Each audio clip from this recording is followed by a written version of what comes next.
Oh, how's it going? Welcome to the stream. This stream is about symmetry, and you can see a few symmetrical logos behind me. Today we're going to talk about how you can find the symmetry in your death metal logos or any type of lettering that you're doing. Sometimes that symmetry can be easy. It jumps out at you. You've got a D on one side and a C on the other side, and the symmetry is done for you. Sometimes the client would like the symmetry to work all the way through the words. Sometimes it's just as simple as having some shapes on either side that make the thing seem symmetrical. Let's talk about all of those different things and how you can do it yourself, how you can start practicing. The easiest way to practice, basically, and some cool exercises you can do to help yourself find symmetry in the lettering that you're doing. These ones that I've got behind me all have slightly different versions of symmetry. Let's shrink my head into the corner where we can start talking about these. I'm still in the way of one of them, but let's go through these. So let me arrange these, just consolidate them all, and we can talk about all of these one by one. So this is kind of an idea of symmetry we have in here, like the edges of it's not actually symmetrical, but the edges of both of the shapes, the sides, like they use similar shaping to kind of give that idea of symmetry, that feel of it. So you can just kind of basically blast out the lettering, and then as you're forming the final shapes, just down each edge, kind of try and use similar shaping. You see how at the bottom here, like this tooth and this tooth kind of call back to each other, and like this sort of edge here calls back to this edge on this side. This little horn calls back to this little horn here. So you've got the idea of symmetry throughout the logo without necessarily having to design your logo as being like this hyper-symmetrical beast from the beginning. This one here is a clearer one done in like a black letter style.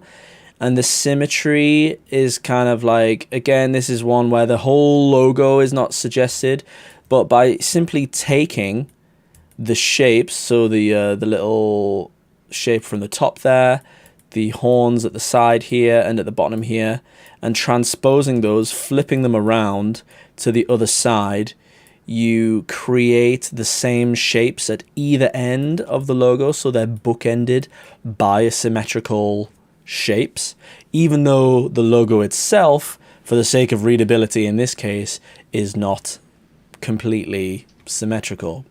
The next one is about as symmetrical as you're gonna get.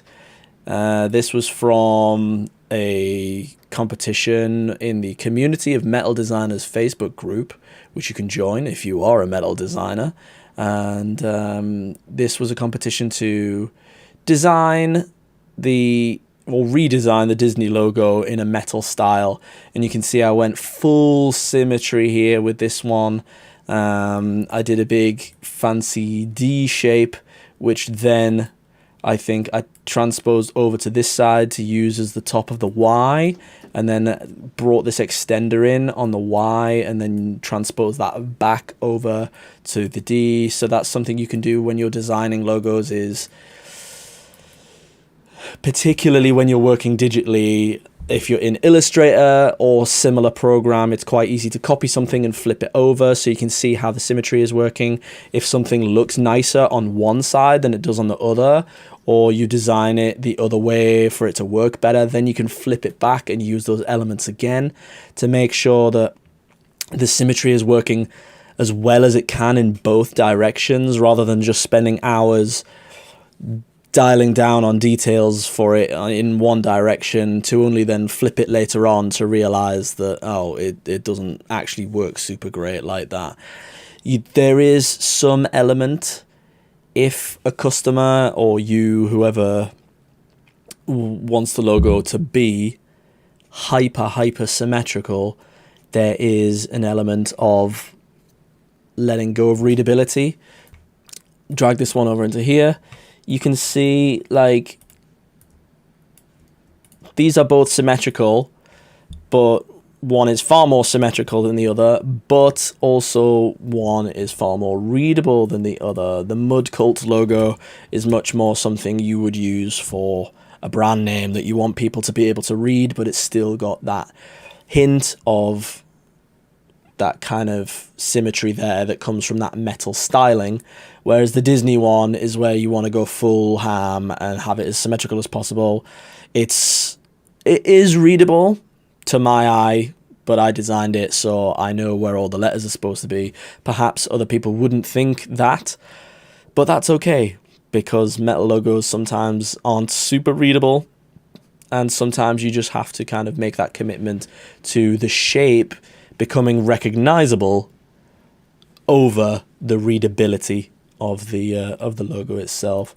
This one is a kind of that symphonic deathcore style, and this one was just worked up as like a little bit of a personal project. A Crimson Pantheon is a little bit of something that I'm working on in the background musically, and this one it was just gonna say Crimson Pantheon, but then as I was working on it, I realized that the N shape actually fit much better with the A of a Crimson Pantheon than it did just with the C of Crimson Pantheon.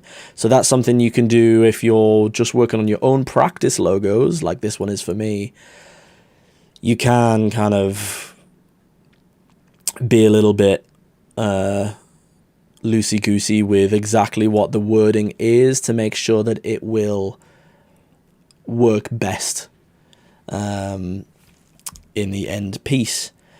You can see here that like the shape of it's very lucky that the M is in the center here, and that gives us a very nice easy win when it comes to symmetry, because that letter in itself is symmetrical. R and S there are always good ones to work together, and the C and the O work very well together as well. That's all by coincidence. I decided beforehand that it was going to be Crimson Pantheon. But sometimes when you start putting letters down, you realize that you're going to get these quick wins when stuff like that comes up. If you have a symmetrical letter in the center, or perhaps if it's not a center letter, perhaps it'll be two of the same letter in the middle, or two letters that switch around, like an E and a B in the middle, something like that, where they kind of make a symmetrical shape in the center of the word without you even really having to try. I'm going to draw out a few of these as well in a minute, and we can have a look at more easy win symmetrical letters for you to kind of work into your practice pieces.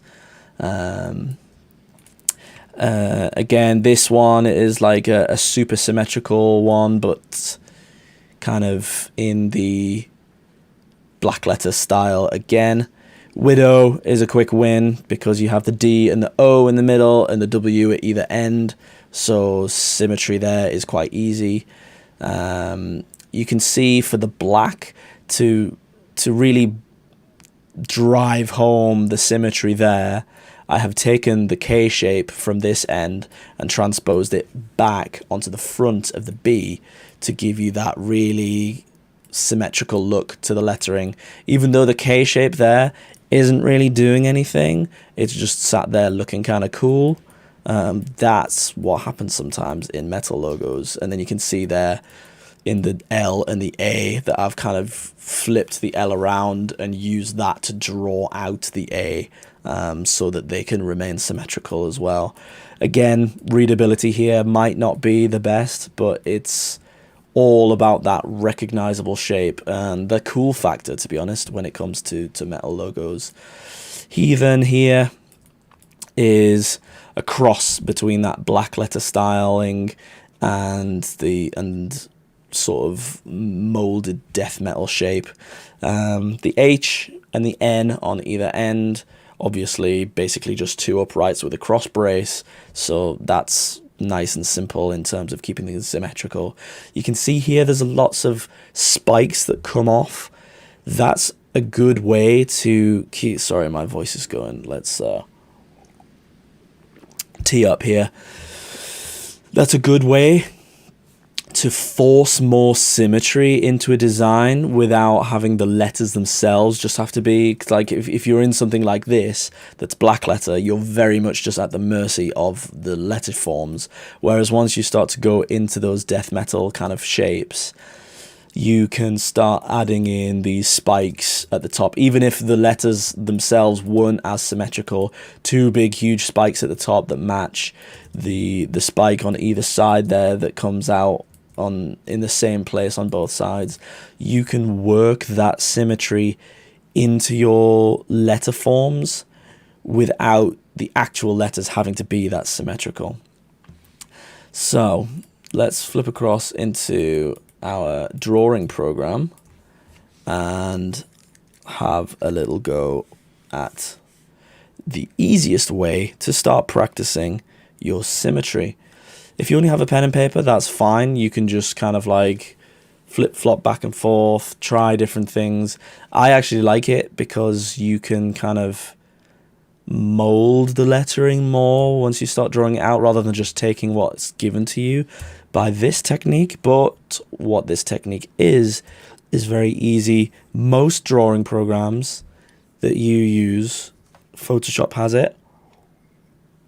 This is Clip Studio, which has it. Critter probably has it as well. Is Symmetry actually built into the program. So you can start messing around with some lettering and just seeing what comes out on the other side and being like, okay, I haven't even really decided the words that I'm going to put into this logo yet. But if you're just practicing, honestly, it doesn't matter. Even if you just want to do a sigil and just say, okay, this is going to be a G and an R, and I'm just going to do that design, and like, it could be for anything, but it doesn't matter. It's just a G and an R together, and you've made them super symmetrical, and you can put any design elements around them that you want, and you can use that as a base for putting in your brutal stuff over the top, as we went through in the previous brutal logo stream or whatever. So as you saw there, some good letter combos to look out for is a G on one end and an R on the other end. Obviously, if you do that on, I've destroyed my my symmetry ruler. That works as well for, like, can I lock that ruler?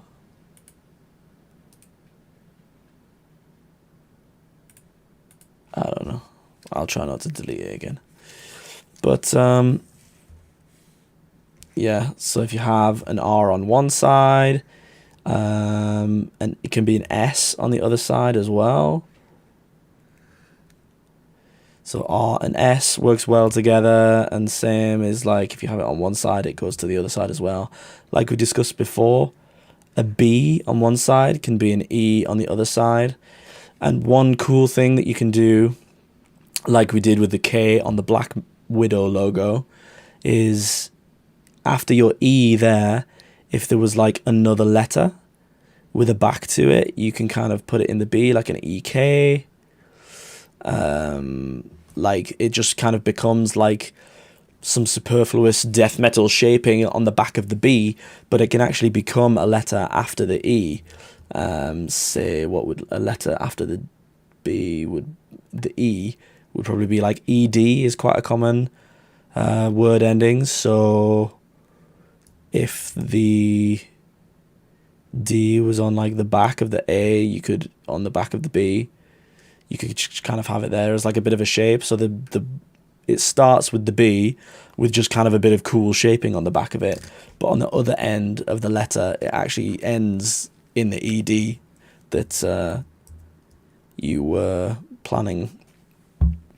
And other easy win letters, as we discussed, Anything with like uprights and then just like different stuff coming across. A with an H is easy because you can just kind of like destroy the top of the A on one side.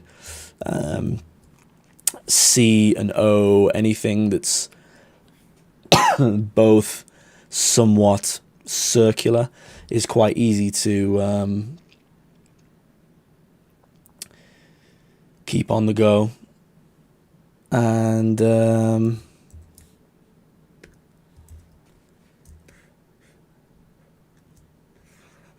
yeah, the G and the R, which we discussed. And from there, you can just sort of start playing around and seeing what works for you. Like, you can use, like, if you had the S there, like, the back of the R on the other side could be the beginning of an A from something else.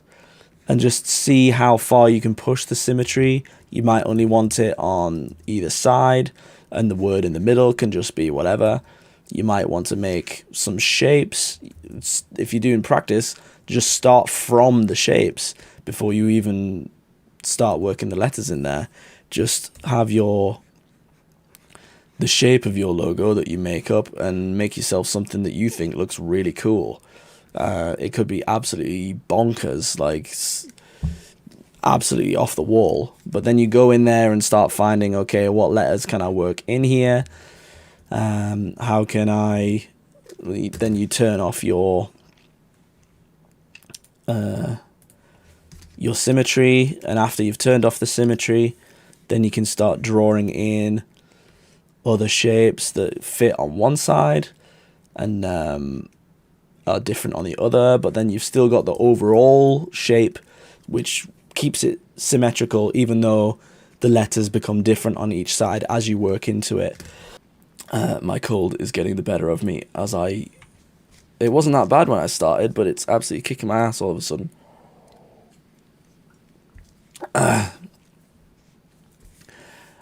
Probably because I dared trying to speak. How dare you? And yeah, so once you build up these basic shapes, they will eventually become more legible. You can push them as legible as you want.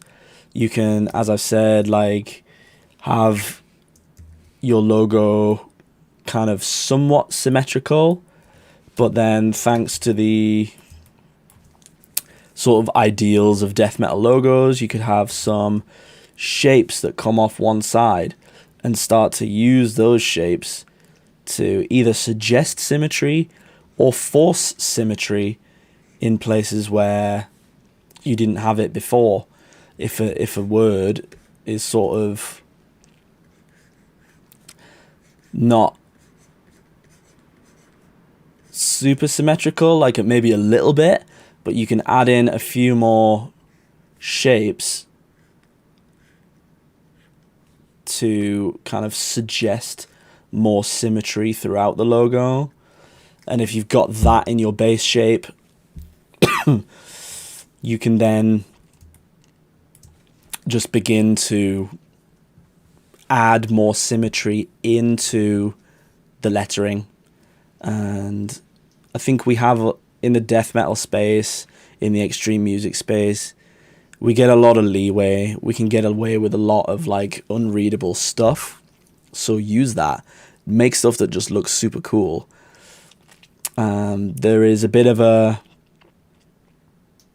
push away from symmetry in some areas of music, which is fine, because for the longest time we have had like super symmetrical logos. So I get why people would just want to have blast out, like completely forget about symmetry logos. I think they're super cool too. But I use a lot of symmetry in my work, and those are the basics of how I find the symmetry in the lettering that I'm making. Sorry for my voice today. It wasn't bad today. It's just all of a sudden gone bad as soon as I decided to start streaming. But that's the way the cookie crumbles sometimes. I still hope the information in this stream has been useful to you. And if there's any more questions that have come up that you would like to know, feel free to drop a comment, hit me up on Instagram, and I will get back to you if there's enough detail in the comment or question that you have. I could even do an entire separate stream on it, because these are all about